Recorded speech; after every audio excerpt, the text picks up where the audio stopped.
বাংলা ত্রিপুরা রাজ্য কমিটির পক্ষ থেকে যে বিশেষ সাংবাদিক সম্মেলন আয়োজন করেছি তার মূল বিষয় হলো, সবাই জানেন আপনারা যে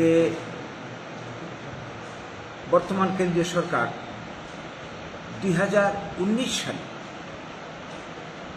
এনআরসি নামক একটি বিধি কার্যকরী করা শুরু করেছিল।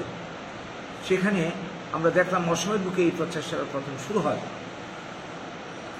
প্রায় 20 লক্ষের কাছাকাছি বাঙালিকে বিদেশি চিহ্নিত করা হয়েছে। তারা আগামী দিনে কোথায় থাকবে, নাগরিক সমস্ত অধিকার তো চলে গেছে, যেতে পারবে না বাংলাদেশে। বাংলাদেশ পুরোপুরি অস্বীকার করেছে, অন্য কোনো দেশে যাওয়ার প্রশ্নই আসে না। তাদেরকে রাখার জন্য সরকার তৈরি করলো ডিটেনশন ক্যাম্প নামক জেলখানা। ইতিমধ্যেই এই যে 20 লক্ষের কাছাকাছি বাঙালিকে বিদেশি চিহ্নিত করেছে, যার মধ্যে 13 লক্ষাধিক বাঙালি হিন্দু, অনেককে ছেড়ে দেওয়া হয়েছে ডিটেনশন ক্যাম্পে। সেখানে তাদের উপর যে কী ধরনের অমানসিক নির্যাতন চলছে দেশবাসী জেনে গেছে। তো এর প্রতিবাদে আমরা বাঙালি শুরু থেকে আমরা আন্দোলন করে যাচ্ছি যে বাঙালিরা এই অবিভক্ত ভারতের ভূমিপুত্র, স্বাধীনতার উপকার, বাঙালিদের জন্মসূত্রে এই দেশের নাগরিকত্ব দেওয়ার নামে এই ধরনের হয়রানি কেন এই ধরনের অত্যাচার, কেন এই ধরনের বিমাতৃসুলভ আচরণ? আমরা স্বাধীনতার অধিকার মূলে, ভূমিপুত্রের অধিকার মূলে আমরা এই দেশের নাগরিক। তারপরেও এই দেশের যে প্রচলিত আইন রয়েছে, যেটা 1955 সালে তৈরি হয়েছিল, জন্মসূত্রে, উত্তরাধিকারী সূত্রে, বৈবাহিক সূত্রে এই দেশের যে কোনো মানুষ নাগরিক হতে পারে। অথবা যদি কেউ একটানা 5 বছর এই দেশে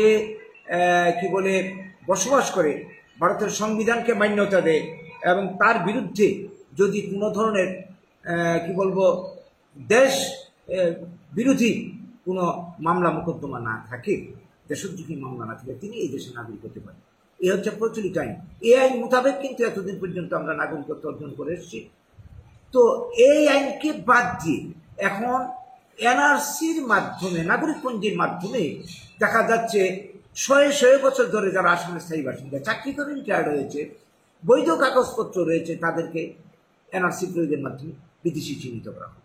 এই নিয়ে যখন গোটা দেশ জুড়ে আমাদের আন্দোলন, অন্যরা আন্দোলন করেছে, তখন এই অবস্থা থেকে মানুষের দৃষ্টি ঘুরিয়ে দেওয়ার জন্য গভর্নমেন্ট একটা নতুন আইন, নাগরিকত্ব সংশোধন আইন তৈরি করেছে, যেখানে বলা হয়েছে যে বাংলাদেশ, আফগানিস্তান, পাকিস্তান থেকে যারা ধর্মীয় অত্যাচারের বলি হয়ে হিন্দু, বৌদ্ধ, খ্রিস্টান, জৈন, ফার্সি এই দেশে এসছে 2014 31শে ডিসেম্বর পর্যন্ত তাদেরকে নাগরিকত্ব দেওয়া।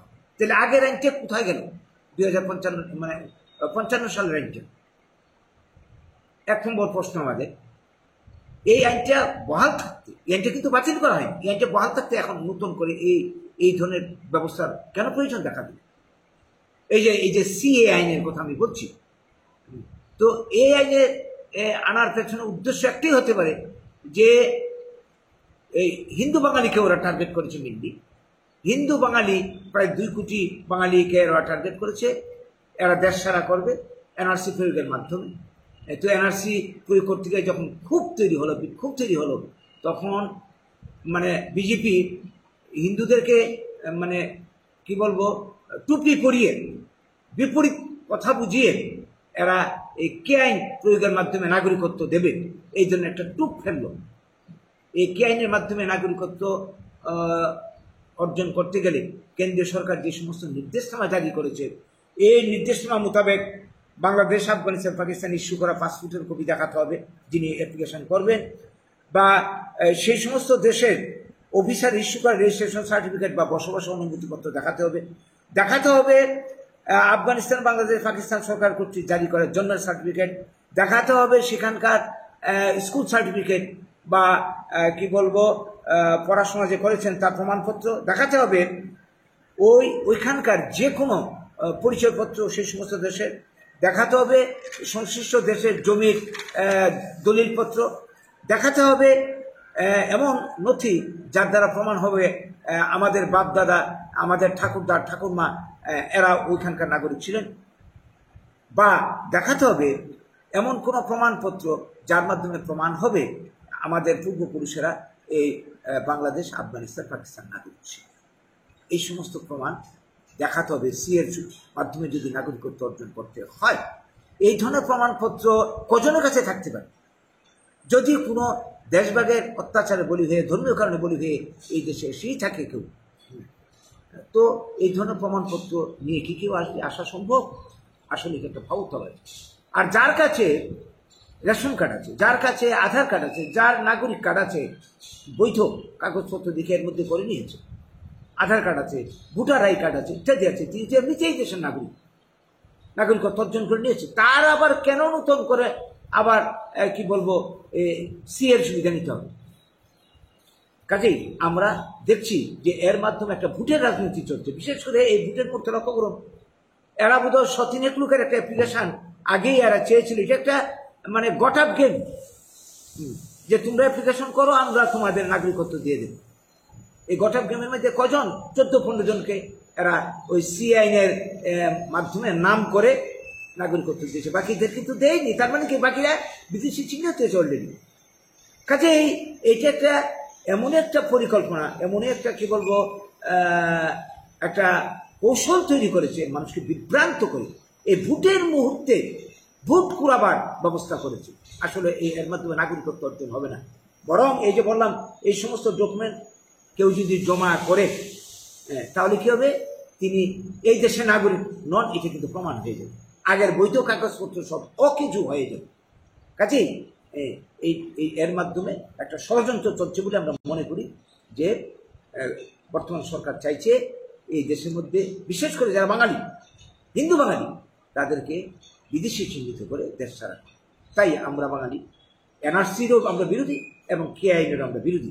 আমরা চাইছি প্রচলিত আইন, এই যে 1955 সালের যেটাই জন্মসূত্রে, উত্তরাধিকারী সূত্রে, বৈবাহিক সূত্রে এবং বসবাসের অধিকার সূত্রে যাতে এই দেশে নাগরিকত্ব দেওয়া হয়।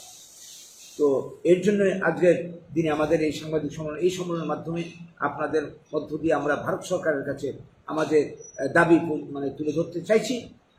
এবং এই রাজ্যের, এই দেশের যারা রয়েছেন বাঙালি অংশের মানুষ, যারা দেশভাগের বলি, অবিভক্ত ভারতের ভূমিপুত্র, স্বাধীনতার রূপকার, তাদের নিয়ে এই যে রাজনীতি চলছে স্বাধীনতার পর থেকে, এই রাজনীতির ষড়যন্ত্র থেকে আমরা যাতে বেরিয়ে আসতে পারি। আজ পর্যন্ত সিপিএম, কংগ্রেস, বিজেপি কেউ বাঙালির পাশে এসে দাঁড়ায়নি। স্বাধীনতার এই যে জাতীয় প্রতিশ্রুতি অনুযায়ী পাঞ্জাবিদের যেভাবে পুনর্বাসন দেওয়া হয়, আমাদের পুনর্বাসন দিতে হবে।